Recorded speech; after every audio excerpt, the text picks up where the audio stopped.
करीब 5 साल पहले दिल्ली दंगों की आग में झुलसा था। उत्तर पूर्वी दिल्ली के कई इलाकों में हिंसा भड़क उठी थी। इन दंगों के आरोपी अब चुनाव में अपनी किस्मत आजमाएंगे। एआईएमआईएम से लेकर कांग्रेस इन चेहरों पर दांव खेल रही है। दंगों के पोस्टर बॉय अब माननीय बनने की कतार में खड़े होने वाले हैं।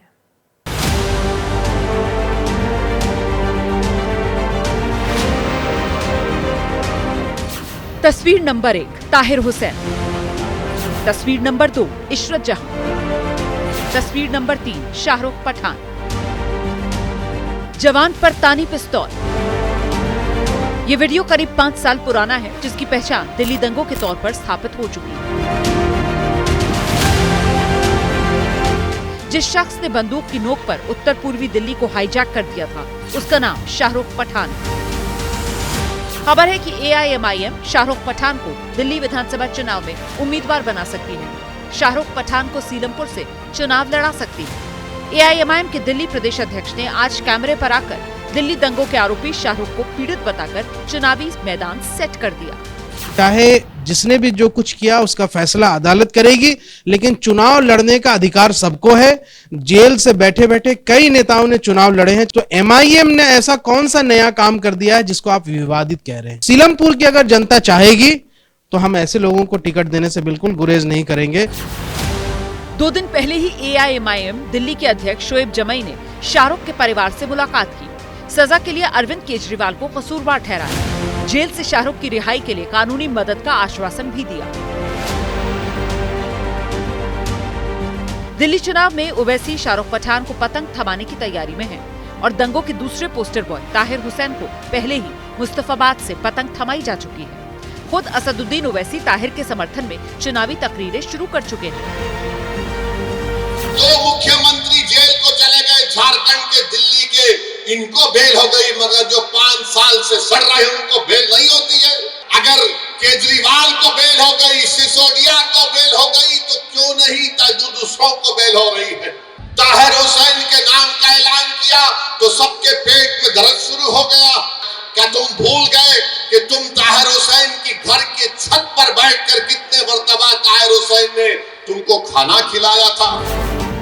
दंगों के दागी ताहिर हुसैन और शाहरुख पठान के जरिए ओवैसी दिल्ली में मुसलमानों की आवाज बनने का संदेश दे रही है। दिल्ली में मुस्लिम आबादी 13% है। 12 सीटों पर मुस्लिम वोटर 20 से 65% तक हैं। इसके अलावा भी कई सीटों पर मुस्लिम निर्णायक भूमिका में है। हालांकि कांग्रेस भी अपनी सियासी जमीन को तलाशने के लिए मुस्लिम चेहरों पर दाव लगाने की तैयारी में है, जिसमें दिल्ली दंगों की आरोपी इशरत जहां भी शामिल है। सूत्रों के मुताबिक ओखला सीट से कांग्रेस इशरत जहां को उम्मीदवार बनाने की तैयारी में है। तो तकरीबन 1 महीने के बाद दिल्ली की राजनीति नई करवट लेते हुए दिखाई देगी, जब चुनावी तारीखों का ऐलान हो जाएगा। लेकिन बिहार में भी अगले साल ही चुनाव होने वाले हैं और बिहार की राजनीति दिलचस्प होती जा रही है। बीते 3 दिनों से जनहित में हम बिहार की खबर पर नजर बनाए हुए हैं। आज अटल जी की जयंती के मौके पर बिहार बीजेपी के बड़े नेता डिप्टी सीएम विजय सिन्हा ने सीएम की कुर्सी को लेकर बयान दिया। यह बयान ऐसे वक्त में दिया जब नीतीश कुमार की नाराजगी की खबर कई दिनों से चर्चा में बनी हुई है। मिशन अधूरा है, भाजपा की अपनी सरकार हो। मिशन अधूरा है, बीजेपी की अपनी सरकार हो, ये 2 शब्द नहीं बल्कि बिहार की सियासत में आने वाली तूफान की आहट का अंदेशा है। मिशन अधूरा है, भाजपा की अपनी सरकार हो। मौका पटना में अटल जी की जयंती के कार्यक्रम का था। बीजेपी दफ्तर में डिप्टी सीएम विजय सिन्हा बोलते बोलते मन की बात बोल गए। मिशन अधूरा है, भाजपा की अपनी सरकार हो, तभी सर्वे अटल जी के प्रति सच्ची श्रद्धांजलि होगी। तभी हमारा और आपकी मन के अंदर शांत होगा। बीजेपी के मन की बात जुबान पर आई तो आरजेडी को नीतीश से सहानुभूति जताने का मौका मिल गया। नीतीश जी को आप लोग क्या समझ लिए? अगर नीतीश कुमार जी की दुर्गति कराने के लिए नीतीश कुमार जी के इर्द गिर्द जो लोग हैं वो अगर बैठ करके चाहते हैं कि जनता दल यू का अस्तित्व खत्म हो जाए, तो जदयू में 2 धाड़ा हो ही चुका है। कार्यकारी जो व्यवस्था है जदयू के अंदर में, वो तो बिल्कुल चाहता है कि आज ही जनता दल यू भाजपा में विलीन हो जाए और जदयू का अस्तित्व समाप्त हो जाए। राजनीति में बयानों के बारूद से ही आग लगती है। बिहार की राजनीति इसकी गवाह रही है। जेडीयू तक विजय सिन्हा के बयान की बात पहुंची तो सधे शब्दों में जवाब दे दिया गया। बता दिया गया कि नीतीश तो अटल जी की ही पसंद थे। सुशासन की सरकार बिहार में बने, ये जिम्मेवारी भी श्रद्धेय अटल जी के नेतृत्व में नीतीश कुमार जी को सौंपा गया। नीतीश जी हैं तो एनडीए 2025 में आसानी से अपना रास्ता प्रशस्त कर लेगा। ये केवल दल के अपने कार्यकर्ताओं को प्रोत्साहित करने के लिए, और बाद में उन्होंने ट्वीट कर करके उप मुख्यमंत्री ने इस संदर्भ में अपना मंतव्य भी दिया, इसलिए कोई भी मतभेद नहीं है। बात सही भी है, क्योंकि नीतीश कुमार को पहली बार सीएम उम्मीदवार के तौर पर प्रोजेक्ट अटल जी ने ही किया था। अब सामने 2025 का चुनाव है, तो सवाल यही है कि नीतीश चेहरा होंगे या नहीं। विजय सिन्हा के बयान पर विवाद बढ़ा तो उन्होंने इस सवाल का जवाब इस तरह से दिया।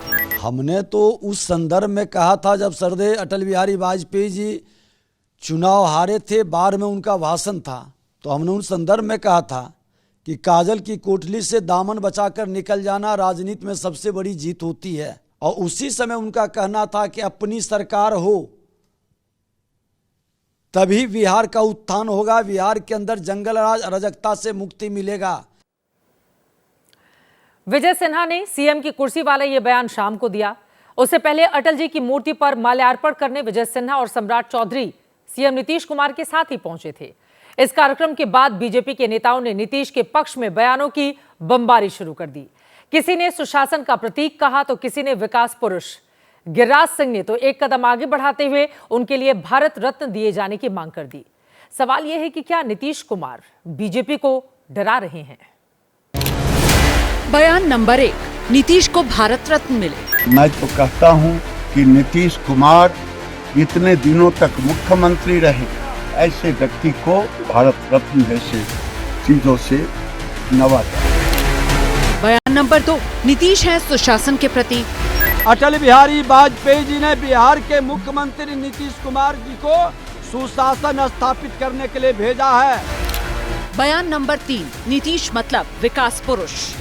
बिहार को विकास के रास्ते पर ले जाकर माननीय मुख्यमंत्री नीतीश कुमार जी ने बिहार के भविष्य को संवारा है। 1, 2, 3 बिहार में बीजेपी का चेहरा माने जाने वाले 3 बड़े नेता कैमरे पर आए और तीनों ने नीतीश की शान में कसीदे पढ़ डाले। सवाल तो ये कि क्या वाकई में बिहार की राजनीति में कुछ ऐसा है जो इन बयानों की आड़ में छिपाया जा रहा है? पहले आज की ये तस्वीर देखिए। मौका अटल जी की जयंती के कार्यक्रम का था। बीजेपी और जेडीयू के नेता साथ दिखे, लेकिन मंच पर नीतीश कुमार और उनके बगल में बैठे सम्राट चौधरी की जो तस्वीरें कैमरे में कैद हुई, उसके माने आप खुद निकाल लीजिए। पिछले कई दिन से इस बात की चर्चा है कि नीतीश कुमार चुप्पी साधे हैं, ज्यादा बात नहीं कर रहे। आज भी बीजेपी और जेडीयू के कई नेता कैमरे पर आए, लेकिन मीडिया फ्रेंडली माने जाने वाले नीतीश कुमार ने माइक से खुद को दूर रखा। हालांकि जेडीयू के नेता नाराजगी की बात को खारिज कर रहे हैं। नाराजगी और खुशी उनको कैसे पता चल रहा है? उनको कैसे पता चल रहा है कि नाराज है नीतीश कुमार जी? नीतीश कुमार जी जो भी काम करते हैं नियम से करते हैं, कानून के हिसाब से करते हैं। राज्य की जनता के साथ जो कमिटमेंट है उनका, उसको पूरा करने का काम इत्तेफाक रखते हैं। वैसे बीजेपी से नीतीश की नाराजगी की अटकलों को हवा दे रहे हैं आरजेडी के नेता। तेजस्वी यादव ने मुख्यमंत्री दफ्तर पर अमित शाह के कंट्रोल का आरोप लगाया। आरजेडी ने कह दिया कि बीजेपी नीतीश को धोखा देने वाली है। भारतीय जनता पार्टी का जो डीएनए है ना, धोखेबाजी उसके अंदर में लिखा हुआ है। मुख्यमंत्री को भी समझ जाना चाहिए, जनता दल को भी समझ जाना चाहिए कि उनको भी धोखा मिलने वाला है। जरा भाजपा में हिम्मत है तो बोले ना एक बार कि चुनाव में अगर हमारी सरकार बनती है तो मुख्यमंत्री ही मुख्यमंत्री बनेंगे। आरजेडी के आरोप पर जेडीयू और बीजेपी के नेता पलटवार तो कर ही रहे हैं, लगे हाथ नीतीश की जय जयकार भी कर रहे हैं। एकदम नीतीश जी के नेतृत्व में चुनाव लड़ेंगे, ऐसा पूरी पार्टी के हमारे नेताओं ने कहा है। अटल बिहारी वाजपेयी जी थे तो आदरणीय नीतीश कुमार जी को भी यहाँ भेजा था मुख्यमंत्री बनाकर। इस बिहार के विकास में और देश के विकास में सुशासन एक महत्वपूर्ण रोल है। माननीय मुख्यमंत्री प्रगति के रास्ते पर आगे बढ़ रहे हैं, प्रगति यात्रा चल रही है। माननीय नीतीश कुमार जी के नेतृत्व में इसी विकास और विश्वास के साथ चलने का काम होगा। माननीय मुख्यमंत्री नीतीश कुमार जी ने बिहार के भविष्य को संवारा है। नीतीश जी के नेतृत्व में विकास का रिकॉर्ड टूट रहा है। गिरिराज सिंह ने तो नीतीश को भारत रत्न देने की मांग कर दी है। नीतीश कुमार के नेतृत्व में एनडीए का चुनाव होगा और मैं तो कहता हूं कि नीतीश कुमार इतने दिनों तक मुख्यमंत्री रहे, ऐसे व्यक्ति को देश में पुरस्कृत करने की जरूरत है। भारत रत्न जैसे चीजों से नवाजा जाए। नीतीश नाराज हैं या नहीं, ये बेहतर बीजेपी और जेडीयू के नेता ही जानते हैं। लेकिन जिस तरह से बयान आ रहे हैं, खबरें आ रही हैं, उससे संकेत तो इसी बात के हैं कि गठबंधन में कुछ ना कुछ तो गड़बड़ है।